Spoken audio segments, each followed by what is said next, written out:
الحمد لله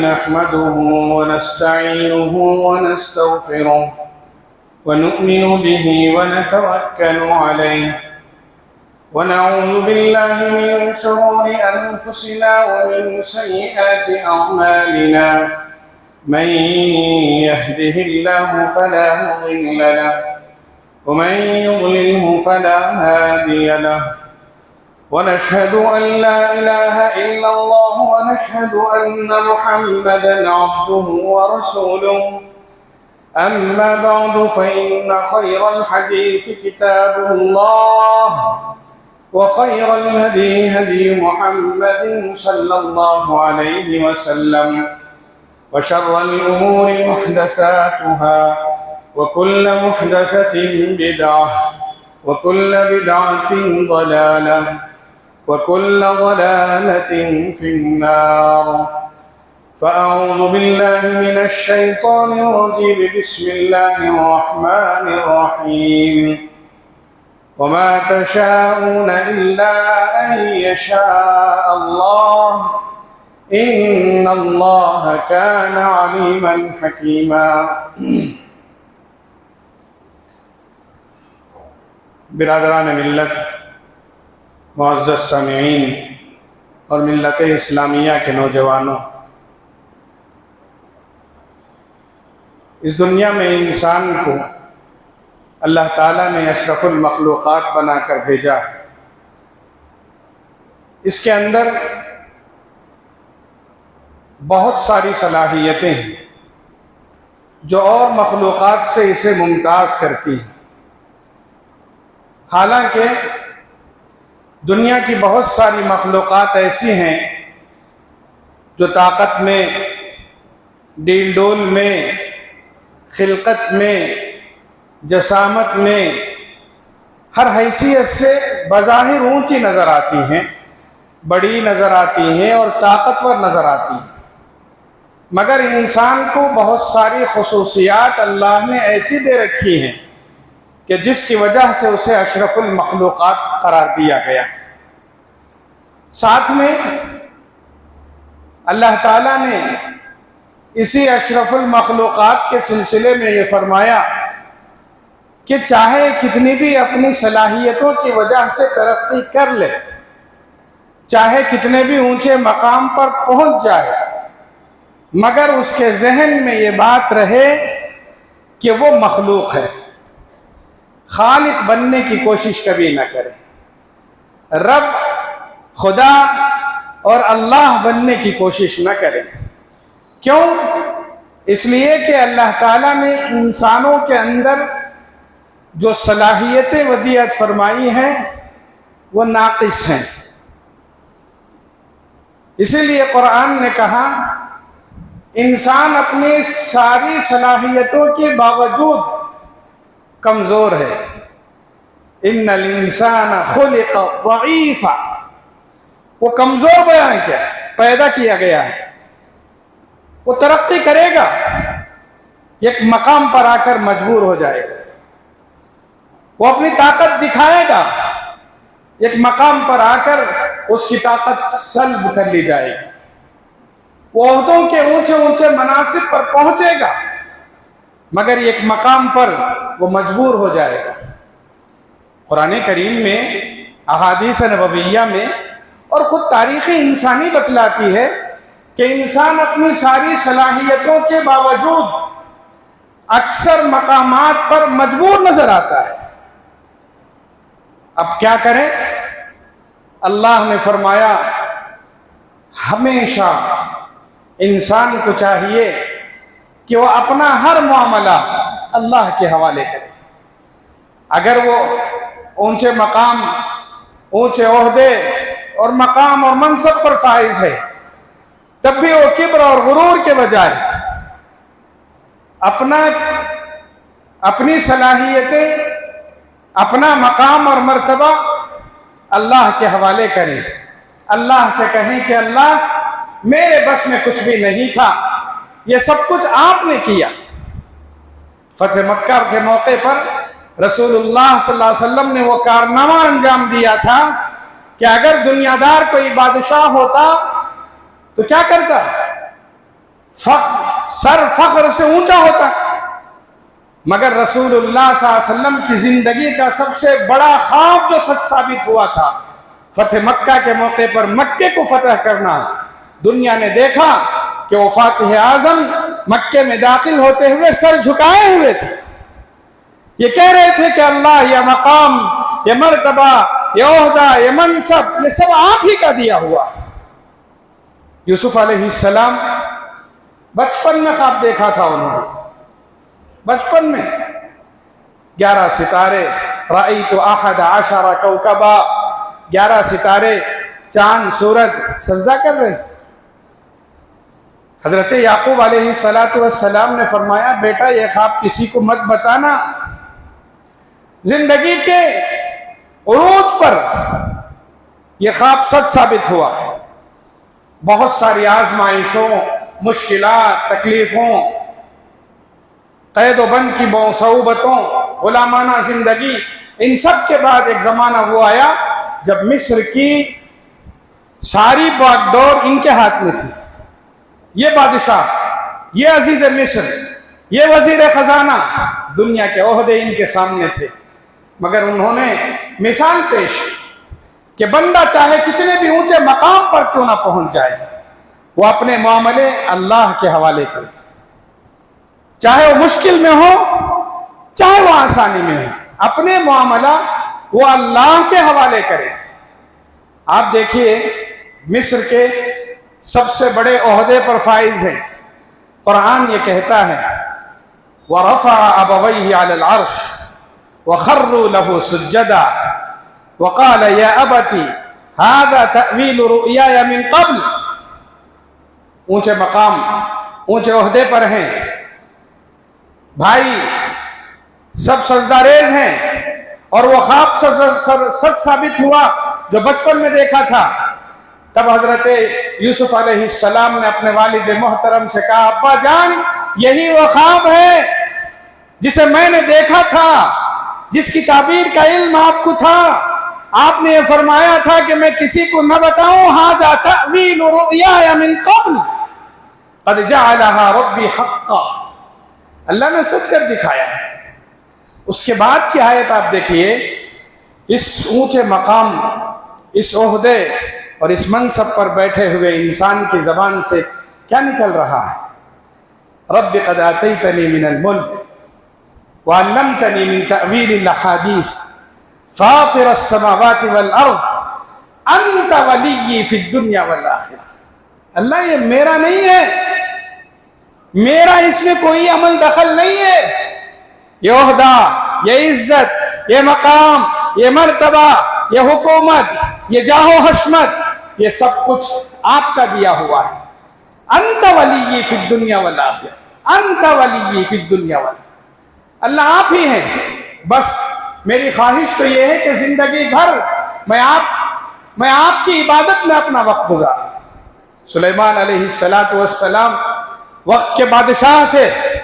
ان کے پاس وہ سب کچھ تھا جو ایک انسان تصور بھی نہیں کر سکتا. اس کی تفصیلات میں نے اس سے پہلے بھی عرض کی ہیں.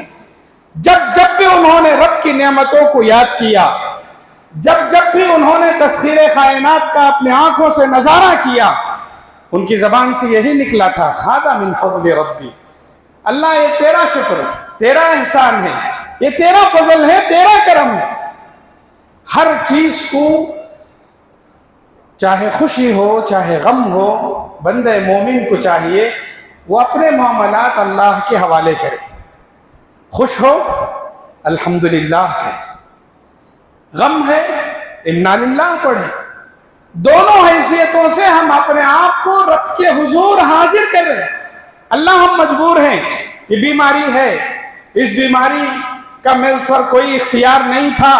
اللہ یہ بیماری آئی ہے، اسے ختم کرنے والے بھی آپ ہی ہیں. مشکلات میں یاد کرنے والے بندوں کو آپ دیکھیے، وہ یونس علیہ السلام ہیں. مچھلی کے پیٹ میں انہوں نے اپنے رب کو یاد کیا اور اپنے آپ کو اللہ کے حوالے کر دیا. لا الہ الا انت سبحانک انی کنت من الظالمین. میں کچھ نہیں ہوں اللہ، وقت کا نبی ضرور ہوں مگر سب اختیارات آپ کے ہیں، آپ ہی کچھ کیجیے. لا الہ الا انا سبحانک انی کنت من الظالمین. وزکریا اذ نادى ربہ ربی لا تذرنی فردا. زکریا علیہ السلام کو اولاد نہیں تھی، مشکل موقعوں پر اللہ سے کہا اللہ آپ ہی ہیں، مجھے تنہا مت چھوڑیے، اس دنیا سے میں جاؤں تو آپ مجھے ایک وارث دے دیجیے. لا تذرنی فردا وانت خیر الوارثین. آپ ہی ہیں، میرا کچھ بھی اختیار نہیں. ایوب علیہ السلام مشکل حالات میں ہیں، کہا اللہ ان مشکل حالات میں آپ ہی کو یاد کروں. وَأَيُّوبَ إِذْ نَادَىٰ رَبَّهُ أَنِّي مَسَّنِيَ الضُّرُّ. خوشی کے موقعوں کی مثالیں انبیاء کی، رسول اللہ صلی اللہ علیہ وسلم کی ہمارے سامنے موجود ہیں. غم کے موقعوں کی مثالیں ہمارے سامنے موجود ہیں. ابراہیم علیہ السلام جد امجد ہیں، آگ میں ڈالا جا رہا ہے، نعرے نمرود مشہور ہے، آگ میں ڈالا جا رہا ہے. اس موقع پر اللہ کی طرف سے آگ کو ٹھنڈی ہونے کا حکم تو دیا جا رہا ہے، ساتھ میں حضرت ابراہیم کی زبان پر یہ الفاظ ہیں حسبنا اللہ ونعم الوکیل. میرا رب کافی ہے، مجھے اس مصیبت سے بچانے کے لیے میرا رب کافی ہے. خوشی اور غم ہمارے ساتھ لگے ہوئے. ان دونوں مواقع پر ہمیں چاہیے کہ ہم اپنے آپ کو اللہ کے حوالے کریں. انسان کمزور ہے، تھوڑا دلا ہے، یہ اپنی صلاحیتوں کے باوجود بعض اوقات اس کے اندر فیصلے کی قوت ختم ہو جاتی ہے. بہت ہوشیار ہوگا کوئی انسان مگر اس کی زندگی میں کچھ معاملات ایسے آتے ہیں جہاں اس کی عقل جواب دے جاتی ہے. اب اسے سمجھ میں نہیں آتا کیا کرے. شادی بیاہ کا معاملہ ہے، رشتوں کی فکر لگی ہوئی ہے، بہت سارے رشتے آ رہے ہیں. اب اپنی ساری ہوشیاری، سارے بندوبست، سارے انتظامات کے باوجود بسا اوقات سمجھ میں نہیں آتا کہاں رشتہ طے کرے. حالانکہ وہ وقت کا اچھا انسان ہوگا، ہوشیار ترین انسان ہوگا، وقت پڑے تو دوسروں کو مشورہ بھی دے گا، مگر اپنے فیصلے کبھی لینے میں وہ کمزوری محسوس کرتا ہے. تجارت شروع کرنا ہے، کروں نہ کروں پریشان ہو جاتا ہے. گھریلو مسائل سامنے آتے ہیں، فیصلہ کرنا مشکل ہو جاتا ہے. بہت سارے دنیاوی مسائل میں انسان الجھ جاتا ہے، پریشان ہو جاتا ہے. خوشی کے مواقع بھی آتے ہیں، ان خوشی کے مواقع پر یہ خوشی حاصل کروں یا یہ خوشی حاصل کروں، یہ بہتر رہے گا یا یہ بہتر رہے گا. مشکلات آتی ہیں، مشکلات سے نجات پانے کا کیا طریقہ ہو.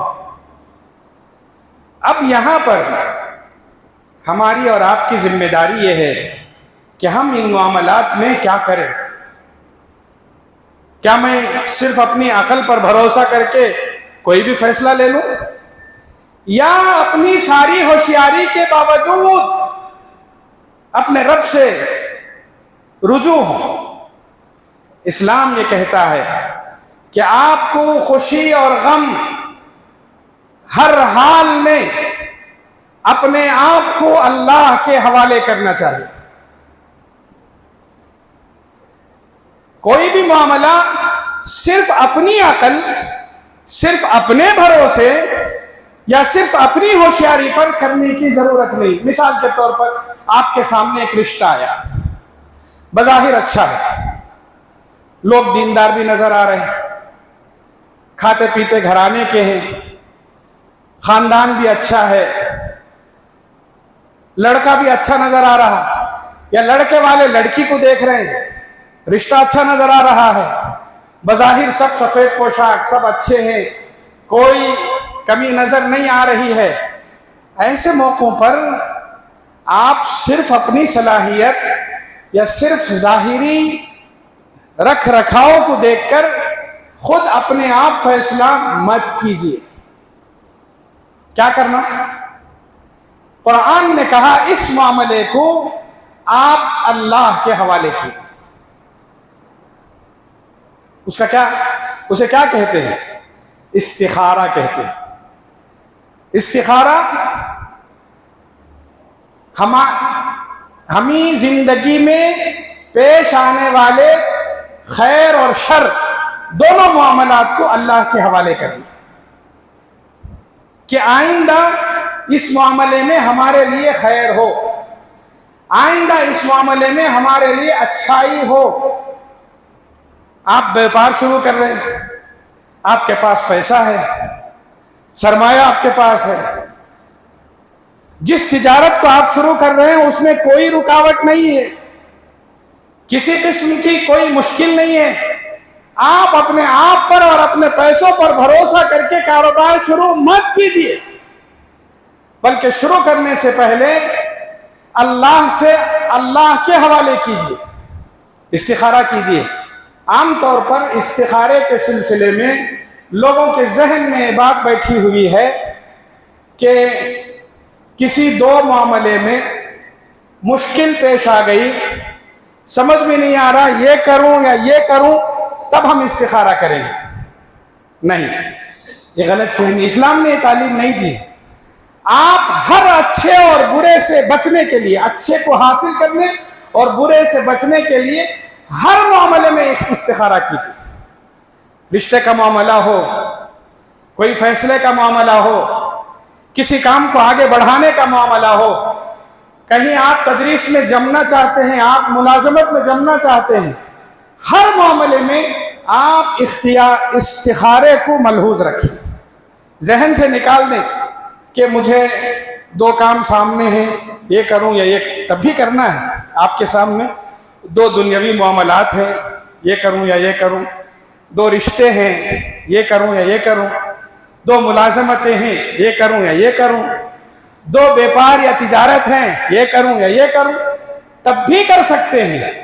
یا اس سے بہتر شکل یہ ہے کہ جب بھی ہم کوئی بھی معاملہ کریں، اپنی ساری صلاحیتیں اللہ کے حوالے کریں. اللہ بظاہر اچھا نظر آ رہا ہے، بظاہر مجھے اطمینان ہے. اب آپ صحابہ کرام اسے دوسرے الفاظ میں یہ کہتے تھے، میں اپنے رب سے مشورہ کروں گا. کیا خوبصورت الفاظ! میں اپنے رب سے مشورہ کروں گا. بندے کو اپنے رب کے ساتھ اتنا مضبوط تعلق ہونا چاہیے جیسے آپ دنیا میں کسی معاملے میں ہوں، آپ کو کوئی فیصلہ کرنا ہو، کوئی خوشخبری سنانی ہو، کوئی بات کرنی ہو، آپ کیا کرتے ہیں؟ اپنے قریبی کسی آدمی کو ڈھونڈتے ہیں.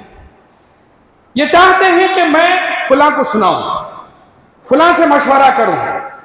صحابہ کرام لوگوں سے مشورہ کرنے سے پہلے سب سے پہلے اپنے رب سے پوچھتے تھے کیا کروں. ہمارے ذہن میں غلطی سے یہ بات بیٹھ گئی ہے، کبھی مشکل پیش آ گئی تب استخارہ کریں گے. اور استخارے میں بھی ایک اور بات یہ ہے کہ ہم نہیں کرتے، کسی اللہ والے کو ڈھونڈتے ہیں اور ان سے جا کر یہ کہتے ہیں کہ آپ ہمارے سلسلے میں استخارہ کریں. غلط، دونوں چیزیں غلط ہیں. استخارہ آپ کی اپنی مشکل ہے، اب آپ کو اپنا حل تلاش کریں. خاص کر شادی بیاہ کے معاملے میں یا آگے کے حالات کے سلسلے میں اطمینان کرنے کے لیے ہم غلطیوں کا شکار ہیں. ہمارے ذہن میں استخارے کی بات اکثر آتی ہی نہیں ہے، جبکہ یہ ہماری زندگی کی بنیاد ہے. جانتے ہیں آپ، بہت سارے لوگ آئندہ میں کیا کروں، فلاں کام کروں تو میرے لیے اچھا ہوگا کہ نہیں ہوگا، اس کے لیے کیا کرتے ہیں؟ کسی نجومی کے پاس جاتے ہیں، کسی کاہن کے پاس جاتے ہیں، اس کے پاس ہاتھ دکھاتے ہیں، اس کے پاس لکیریں دکھاتے ہیں، اس کے پاس وہ جو چیزیں طلب کرتا ہے وہ پیش کرتے ہیں، وہ جو ہدایتیں دیتا ہے اس پر عمل کرتے ہیں، وہ جن جن گمراہیوں کی طرف پھینکتا ہے ان گمراہیوں میں پڑ جاتے ہیں۔ جبکہ اسلام یہ کہتا ہے غیب کا علم کسی کو نہیں ہے، آگے کے حالات کا علم کسی کو نہیں ہے۔ آپ جانتے ہیں سلیمان علیہ السلام سب تھا ان کے پاس۔ ایک مرتبہ سنا ہوگا آپ نے، قرآن کا قصہ ہے، ہدہد پرندہ نہیں تھا۔ حضرت سلیمان نے پوچھا کہاں گیا ہدہد پرندہ؟ ما لیا لا ارى الہدہد ام کان من الغائبین، کہاں گیا پرندہ، کہاں گیا پرندہ؟ جب آیا حضرت سلیمان نے سزا دی تھی وہ آئے تو میرے پاس بھیجو، اگر اس نے عذر صحیح پیش کیا ٹھیک ہے، اگر اس نے عذر صحیح نہیں پیش کیا تو اسے سزائے موت ہے۔ لَأُعَذِّبَنَّهُ عَذَابًا شَدِيدًا أَوْ لَأَذْبَحَنَّهُ أَوْ لَيَأْتِيَنِّي بِسُلْطَانٍ مُبِينٍ، سزا تو ملے گی اسے، عذر صحیح ہوگا ٹھیک ہے۔ آیا ہدہد پرندہ، جب آیا اس سے پوچھا کہاں تھے؟ أَوْ لَأَذْبَحَنَّهُ أَوْ لَيَأْتِيَنِّي بِسُلْطَانٍ مُبِينٍ فَمَكَثَ غَيْرَ بَعِيدٍ، تھوڑی دیر گزری، ہدہد پرندہ آیا، اس نے کیا کہا؟ اس نے ایک جملہ کہا، سلیمان اللہ نے آپ کو سب کچھ دیا ہے مگر غیب کا علم نہیں دیا۔ فلاں کیا ہو رہا ہے، فلاں کہاں کیا ہو رہا ہے، کچھ پتہ نہیں ہے آپ کو۔ اس کا مطلب یہ ہے انسان چاہے کتنی بھی ترقی کر لے، وہ ہوشیاری دکھا لے، وہ اپنے ہوشیاری کا، اپنے اقتدار کا، اپنے حکومت کا چاہے جیسے استعمال کر لے، ایک جگہ آ کر رک جاتا ہے، میں کچھ نہیں کر سکتا، میں کچھ نہیں کر سکتا۔ احطت بما لم تحط به، تمہیں جو علم نہیں ہے وہ علم مجھے ہے، یعنی میں جا کر دیکھ کر آ رہا ہوں، یہ نہیں کہ میں یہاں بیٹھ کر کہہ رہا ہوں، بلکہ میں وہاں جا کر آ رہا ہوں جہاں کے بارے میں آپ کو علم نہیں ہے، جبکہ وہ آپ ہی کے قریب ایک شہر، ایک بستی ہے، ایک ملک ہے، وہاں عورت حکومت کر رہی ہے، آپ کو نہیں علم۔ وہ عورت کس کی عبادت کر رہی ہے؟ وجدتها وقومها يسجدون للشمس، سورج کی پوجا کر رہی ہے، جبکہ آپ اللہ کی عبادت کی طرف بلا رہے ہیں۔ یعنی کہنے کا مطلب یہ ہے کہ ہم جو کاہنوں کے پاس جاتے ہیں، نجومیوں کے پاس جاتے ہیں، ایسے لوگوں کے پاس جن کو ان کے بارے میں خود ان کو علم نہیں ہے، کسی طوطے نے کوئی چٹھی اٹھا لی، کسی پرندے نے کسی طرف رخ کر کے بتلا دیا یہ راستہ ہے، یا ہاتھ دیکھ کر لکیریں بتا دی، چہرہ پڑھ کر کچھ بتلا دیا، حالات آپ کو بتلا دیے، کہا کہ یہ سب غلط ہے۔ اسلام نے آپ کے سامنے ایک بہترین طریقہ رکھا ہے، استخارہ۔ آپ اپنے آپ کو اللہ کے حوالے کیجیے۔ شروع کر رہے ہیں بیپار، اللہ سے کہیں اللہ یہ کام شروع کر رہا ہوں، جو کام میں شروع کر رہا ہوں اس کے خیر اور شر کے بارے میں آپ جانتے ہیں۔ اس دعا میں کیا کہہ رہے ہیں ہم؟ آپ ہی سب کچھ ہیں، وہ چیزیں آپ جانتے ہیں میں نہیں جانتا، اس میں خیر ہے، شر ہے، خیر ہے، اس میں اچھائی ہے یا برائی ہے، میرے مستقبل کے لیے اس میں بھلائی ہے یا برائی ہے، سب چیزوں کا علم آپ کے پاس ہے۔ اب آپ مجھے بتائیے یہ کام میں کروں یا نہ کروں؟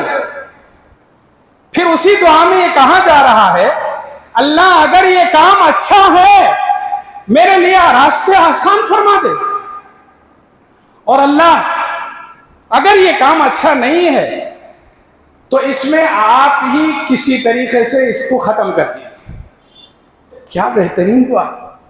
سب معاملہ اللہ کے حوالے. دیکھیے کہیں سے رشتہ آتا ہے, ہم کیا کرتے ہیں؟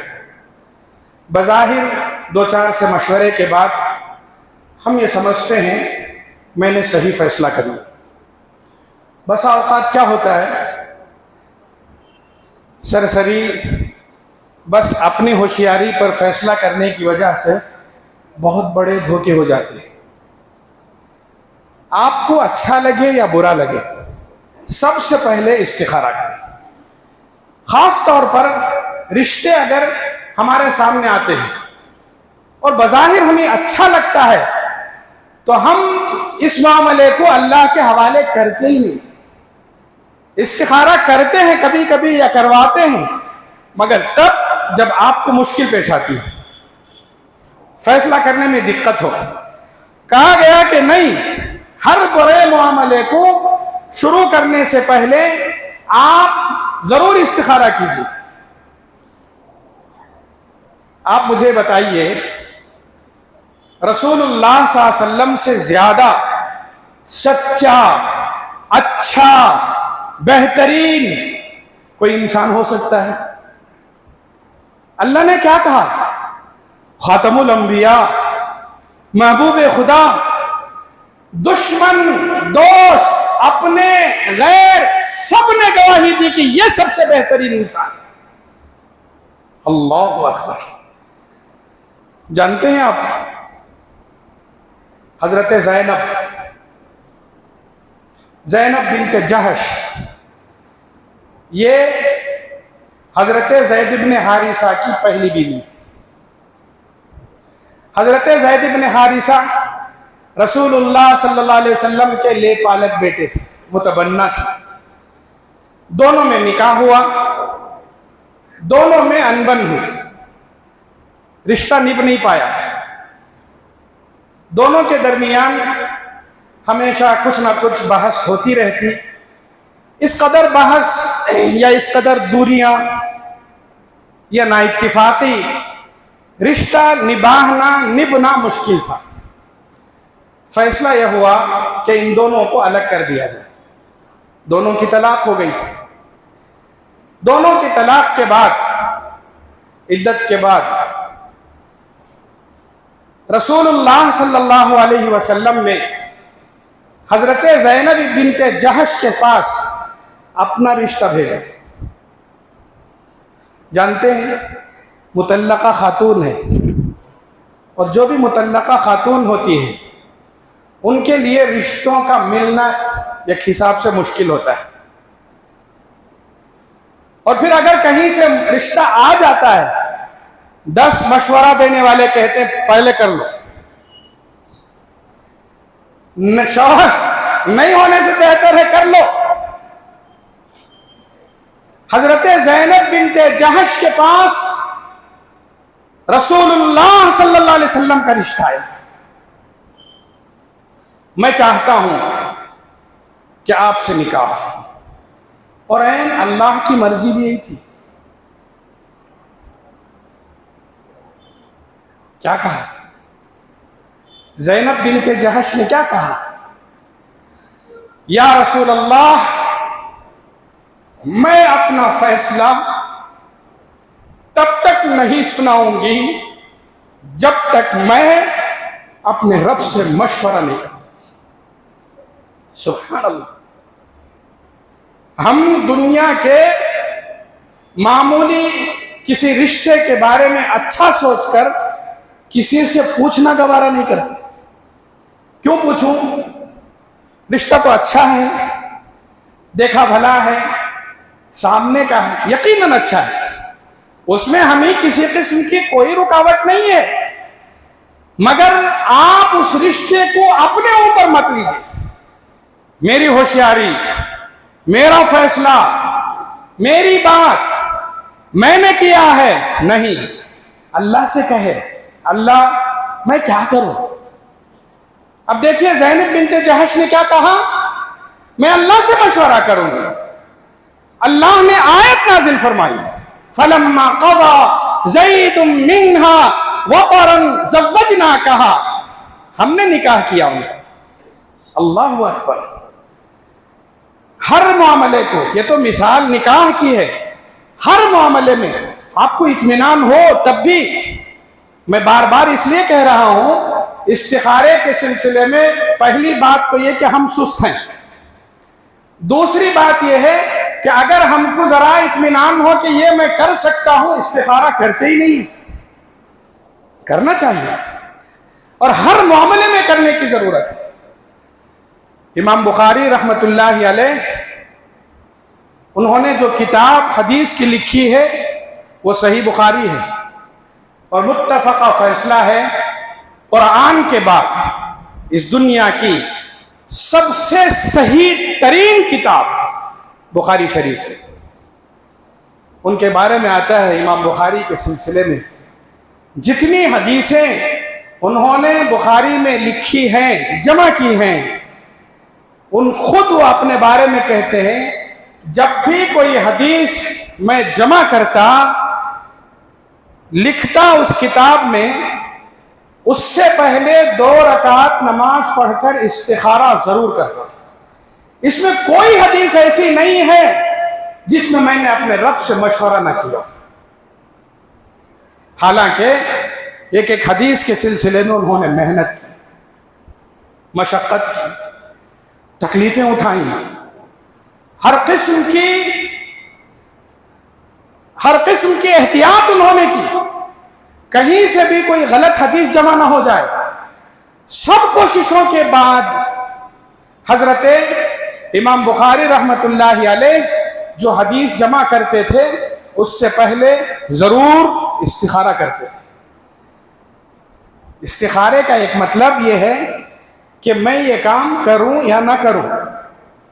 ایک مطلب یہ ہے کہ اللہ یہ میں کام کر رہا ہوں، اگر اچھا نہیں ہے تو آپ روک لیجیے، اچھا ہے تو آگے بڑھا دیجیے. دعا میں وہی ہے. دعا اٹھا کر دیکھیے آپ، اس کے ترجمے میں سب سے پہلے اللہ کی تعریف ہے. اللہ تیری قدرت، میں بے بس ہوں، تیرا علم، اتنا علم میرے پاس نہیں ہے، تیرے پاس غیب کا علم، میرے پاس کچھ بھی نہیں ہے. اللہ یہ کام میں کر رہا ہوں، اگر صحیح ہے تو ٹھیک ہے، برکت عطا فرما، خیر عطا فرما، بھلائی عطا فرما. اگر بہتر نہیں ہے تو آپ ہی اس معاملے کو رفع دفع کرا دی. یہ حضور صلی اللہ علیہ وسلم کا انتقال ہوا، آپ اس دنیا سے تشریف لے گئے تو آپ کی تدفین کا مسئلہ تھا کہ آپ کو دفن کرنا ہے، قبر شریف میں اتارنا ہے. قبر کھودنے کے 2 طریقے ہیں. ایک قبر کو صندوقی کہا جاتا ہے، سیدھی قبر، اور ایک قبر بغلی ہوتی ہے. قبر کھودنے کے بعد الگ سے اندر سے ایک اور قبر کھودی جاتی ہے، اس میں رکھا جاتا ہے. حضور کے انتقال کے بعد بعض صحابہ نے کہا ہم قبر جو کھودیں گے وہ صندوقی کھودیں گے، سیدھی قبر. بعض صحابہ نے کہا کہ نہیں، بغلی قبر اچھی ہے، اس قبر کو کھودیں گے. اختلاف پیدا ہوا، بعض صحابہ ادھر ہیں، بعض صحابہ ادھر ہیں. ہم اور آپ ہوتے تو لڑنے جھگڑنے میں وقت گزار دیتے. ہم اور آپ ہوتے ایک طرف 100 دوسری طرف 100، سب چاہتے کہ میں جیتوں گا تم ہارو گے، وہ کہے گا تم ہارو گے میں جیتوں گا. نہیں، صحابہ تھے، رسول اللہ کے زیر سایہ تربیت پائے تھے. جب دیکھا کہ 2 جماعتیں مختلف خیالات کی ہیں، سب نے ایک ہی بات کہی، کیوں نہ ہم استخارہ کر لیں. کیا بہترین، اللہ اکبر، ہم استخارہ کریں گے، سب مل کر دعا کریں گے. آپ بھی دعا کرو، ہم بھی دعا کریں گے. فیصلہ یہ ہوا کہ مدینے میں 2 قبر کھودنے والے مشہور تھے. ایک قبر بغلی کھودنے والا مشہور آدمی تھا، ایک اور آدمی تھا صندوقی قبر کھودنے والا مشہور آدمی تھا.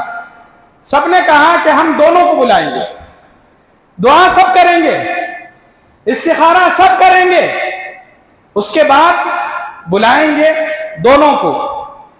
اب اللہ کا فیصلہ ہے، کیوں ہم نے اللہ سے استخارہ کر لیا ہے. اللہ جو بہتر ہوگا وہ آپ کیجئے، صحابہ نے مشورہ کیا دونوں کو بلائیں گے، جو پہلے آئے گا وہ قبر کھودی جائے گی۔ سبحان اللہ، نہ اس جماعت نے کہا ہم جیت گئے، نہ اس جماعت نے کہا ہم جیت گئے، سب نے مل کر کہا یہ اللہ کا فیصلہ ہے۔ بغلی قبر کھودنے والا پہلے آئے، بغلی قبر کھودی گئی، رسول اللہ صلی اللہ علیہ وسلم کی تدفین عمل میں آئی۔ ہر معاملے میں ہمیں استخارے کی ضرورت ہے، یہ چیز ہماری زندگی میں بہت کم ہے۔ عہد بنی امیہ میں حضرت عبداللہ ابن زبیر مکے کے خلیفہ تھے، ان کے زمانے میں کعبۃ اللہ کی دیواریں کمزور ہو گئیں۔ کمزور دیواریں ظاہر بات ہے گرنے لگیں گی، مسئلہ کعبۃ اللہ کا، اللہ کا گھر کا ہے۔ حضرت عبداللہ ابن زبیر نے بحیثیت خلیفہ اعلان کیا کعبے کی دیواریں کمزور ہو رہی ہیں، اسے ڈھا کر نئی دیواریں بنانے کی ضرورت ہے۔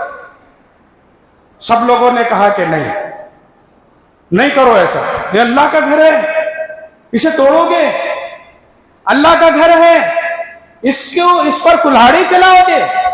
حضرت عبداللہ ابن زبیر نے کہا ہم اسے توڑ کہاں رہے ہیں، اس کی تو ہم مرمت کر رہے ہیں، اس کی جگہ نئی دیواریں اٹھیں گی، اسے مضبوطی ملے گی۔ حضرت عبداللہ ابن زبیر نے کہا دیکھو اگر تمہارے گھر کی دیواریں اگر کمزور ہو گئیں، تمہارا گھر جل گیا، دیواریں خراب ہو گئیں، کیا تم چھوڑ دو گے کہ ہم کیوں بنائیں؟ تمہارے گھر کی جب اتنی فکر تمہارے دل میں ہے، اللہ کے گھر کی مضبوطی کی فکر نہیں ہے۔ پھر بھی عبداللہ ابن زبیر نے جب دیکھا کہ اختلاف پیدا ہو گیا ہے، انہوں نے کہا کہ ٹھیک ہے، میرا حکم بھی نہیں، تمہاری خواہش بھی نہیں، معاملے کو اللہ کے حوالے کریں گے۔ کیا کریں گے؟ میں 3 دن تک اللہ سے استخارہ کروں گا، میں رب سے مشورہ کروں گا، 3 دن کے بعد مجھے جس بات پر شرح صدر ہوگا میں وہ کروں گا۔ 3 دن کے بعد ان کو اس بات پر شرح صدر ہوا کہ کعبہ کو نئی دیواریں دی جائیں، بنائی جائیں، انہوں نے توڑ کر بنائی اور معاملے کو اللہ کے حوالے کر دیا۔ سبحان اللہ، زندگی کے ہر معاملے میں ہمارے لیے ضروری ہے کہ ہم اپنے معاملات کو اللہ کے حوالے کریں۔ استخارے کا مسئلہ ایسا ہے کہ ہم اس میں غلطیوں کا بھی شکار ہیں، غلط فہمیوں کا بھی شکار ہیں۔ عام طور پر آج استخارے کے سلسلے میں جب بات آتی ہے تو ہم کرتے کیا ہیں؟ کسی کو ڈھونڈتے ہیں، ہم جا کر اس کے سامنے کہتے ہیں میرا مسئلہ یہ ہے۔ آپ ٹی وی چینلوں پر بھی دیکھیے، آج کل فون پر وہ اپنا مسئلہ بتائیں گے اور دور سے بیٹھے ہوئے انسان اس کا مسئلہ حل کریں گے۔ اسلام نے اس کی اجازت ہی نہیں دی ہے۔ آپ جب اللہ نے یہ کہا ہے میں براہ راست تم کو سننے والا ہوں، ارے سناؤ مجھے، کیوں ہم پھیرا لے رہے ہیں؟ اللہ سے کہیں، صاف دعائے استخارہ ہے، آپ کو کہیں بھی مل جائے گی، یاد کر لیجئے اسے۔ کسی کی شادی کا انتظار مت کیجئے، کسی بیوپار کا انتظار مت کیجئے، کسی بڑے لڑائی جھگڑے کے بعد استخارے کا انتظار مت کیجئے۔ ہر کام شروع کرنے سے پہلے امام بخاری ایک حدیث اپنی کتاب میں جمع کرنے کے لیے استخارہ کر رہے ہیں۔ ہمارے سامنے زندگی کے بڑے بڑے مسائل ہیں، ان مسائل میں استخارہ کریں، بیوپار شروع کرے، کوئی فیصلہ کرے، شادی بیاہ کا معاملہ ہو، ہر معاملے میں اپنے فیصلے کو اللہ کے حوالے کریں۔ اگر ہم نے اس کو اپنی زندگی میں نافذ کر لیا تو پھر انشاءاللہ ہمیں نقصانات کم ہوں گے۔ حدیث میں آتا ہے آپ استخارہ کرو، معاملے کو اللہ کے حوالے کر دو۔ حدیث میں کہا گیا ہے استخارہ کرنے کے بعد کوئی انسان اپنے معاملے میں شرمندہ نہیں ہوگا۔ آپ نے ایک کاروبار شروع کیا، استخارہ کر کے شروع کیا، پھر بھی اگر بظاہر آپ کو نقصان نظر آئے تو بھی یہ مت کہو کہ استخارے کے بعد بھی نقصان ہو گیا، نہیں، ممکن ہے اللہ اس سے بڑا نقصان ہونے والا تھا، بچا لیا۔ کسی بڑے شر سے اللہ نے آپ کی حفاظت فرما دی، خیر کے بارے میں سوچ۔ اہل علم یہ لکھتے ہیں کہ 4 خصلتیں ایسی ہیں جس سے انسان صرف بھلائی پاتا ہے۔ شکر گزاری کرو، آپ کی جو موجودہ نعمتیں اللہ کی ہیں اس میں اضافہ ہو۔ توبہ کرو، اللہ ضرور قبول کرے گے۔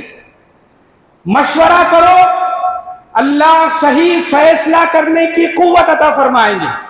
اور استخارہ کرو، استخارے سے اللہ آپ کے اندر بھلائی پیدا کرے گا، معاملے کو اچھا کرے گا۔